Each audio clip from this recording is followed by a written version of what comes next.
Hi, my name's Cameron Carlson with AnimeLocation.tv. I'm here at Ohayocon 2017 with Miss E.K. Weaver. Hello. I'll fumble through that. It's fine. I'm still writing 2016 on my checks. It's okay. I still write checks, so it's okay. I do too. So, how did you get started in the world of art? Well, I started drawing when I was a little kid. I knew from the time I was probably about 5 or 6 that I wanted to be an artist growing up. And I was always interested in cartooning and comics. And it's so majored in art in college and just sort of made comics my side gig. I do graphic design and technical illustration as my day job. So the day job enables the side gig, which is where my passion really lies. It's awesome. So it says in your bio that you've won the Eisner Award nomination and also won both a Harvey nomination and a Lambda LBGT Literature Award. What's it like to be nominated for all your wonderful work? I honestly wasn't expecting it. TJ and Amal, I do believe that TJ and Amal is good work, but it was very much a passion project. I didn't think it would have very widespread appeal. I was essentially just making the kind of story I wanted to read. But I'm very glad it was able to reach other people and be significant to them. I honestly also didn't expect to get an Eisner nomination. Yeah. But it was really, going to the Eisner ceremony last year was really neat because there were specifically so many independent women artists winning awards, and that was just a thrill to see. All right. So you also happen to work with a great group of people who make Adventure Time. What's it like to work on them and their sense of creativity? I mean, you look at Adventure Time, you're like, yeah, that's unique. And then you look at their other projects on the internet that they can't even put on television. So what's it like when you got to work with just even on one little project? What was it like just to work on them with that one little project? It was really nice. When I sent one thing that kind of surprised me very pleasantly was when I sent the early drafts in. I had drawn everything to look as if it were straight from the show, and they emailed me back saying, no, we want it to look like your style. And I was like, oh, okay.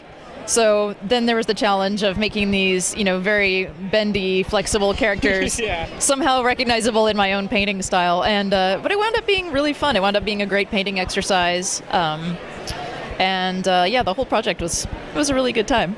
Awesome. So you happen to live in Austin, which is a really unique mix of art and cinema. What's it like when the South by Southwest comes into town, and do you get the chance to go by and hang out with it?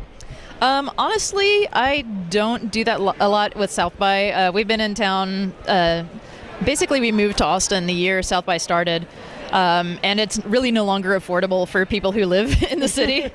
But one thing I do like to do, pretty much the only involvement I have with it, is Saturday night at the music festival, I'll catch the train downtown and just see whatever bands are playing out on the street. Whoever couldn't get into a club or couldn't get space, whoever's playing out on the sidewalk, and or whoever's playing in a cafe that I can overhear.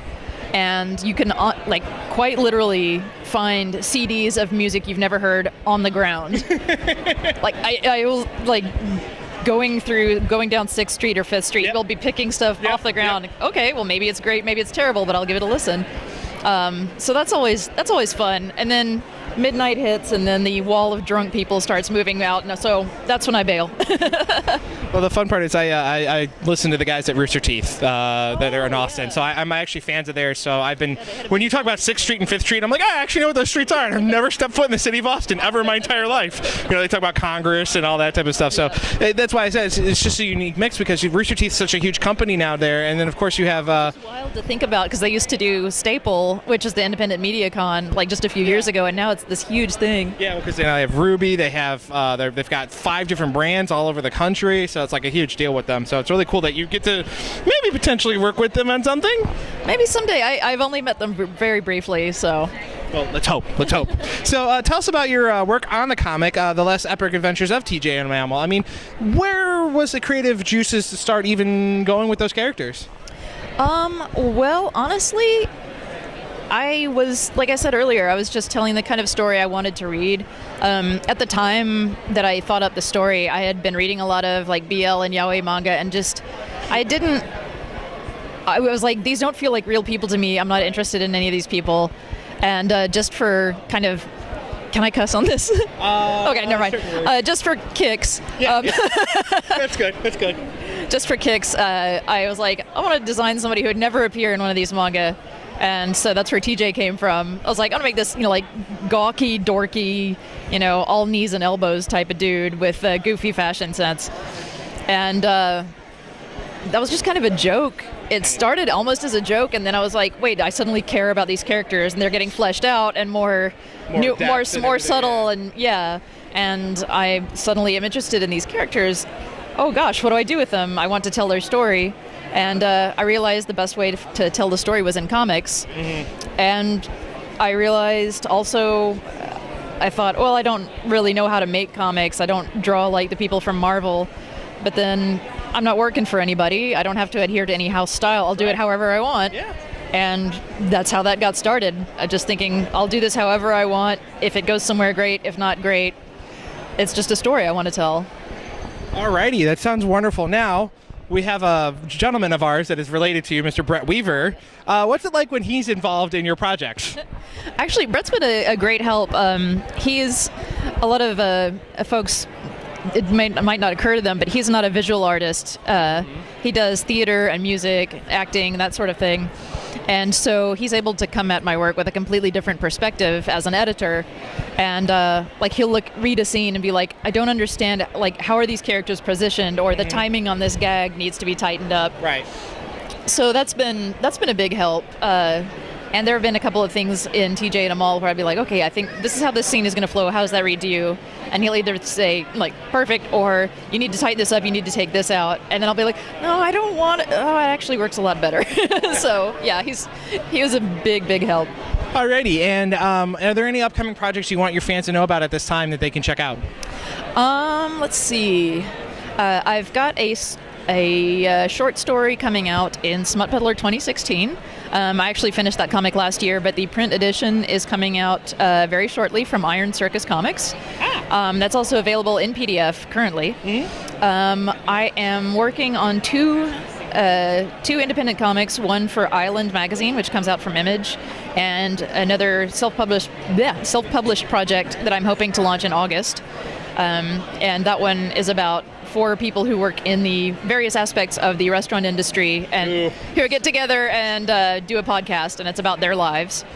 And I am also doing a Yuri on Ice doujinshi with my friend Corey, and that'll be coming out in February. Awesome. I used to work as a Giant Eagle doing kitchen work, so I'll look forward to that. Yeah, I understand that whole concept of camaraderie and all that type of stuff. Yeah, there's a caterer, a sous chef, a patissier, and a food critic.